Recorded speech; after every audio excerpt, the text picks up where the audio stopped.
আম বাটা দিয়ে বাটা মাছের সর্ষে করে খেয়ে দেখবেন। এখানে বাটা মাছগুলোকে ভেজে রেখেছি। সর্ষে দুরকম সর্ষে, সাদা সর্ষে আর কালো সর্ষে বেটে রেখেছি। আর এই এখানে আম বাটা আছে আর কাঁচা লঙ্কা আছে। তেল গরম হয়ে গেছে। এবার প্রথমে আমি সর্ষে বাটাটা দিয়ে দেবো।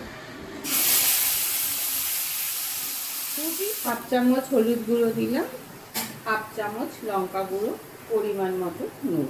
এবার সর্ষেটা একটু 5 মিনিট একটু তেল ছাড়া অবধি একটু নাড়তে হবে। সর্ষেটা দিয়ে আমার তেল ছাড়া শুরু হয়ে গেছে।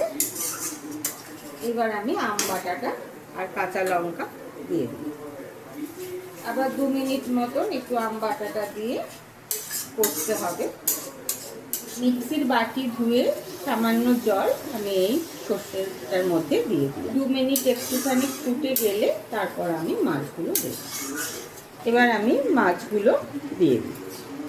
1 মিনিট মতন মাছগুলো একটু সর্ষের মধ্যে ফুটতে দিলাম। আম বাটা দিয়ে বাটা মাছের সর্ষে আমার কমপ্লিট হয়ে গেছে। এই রেসিপিটা যদি আপনাদের ভালো লেগে থাকে তাহলে অতি অবশ্যই একটা লাইক, কমেন্ট আর শেয়ার করুন।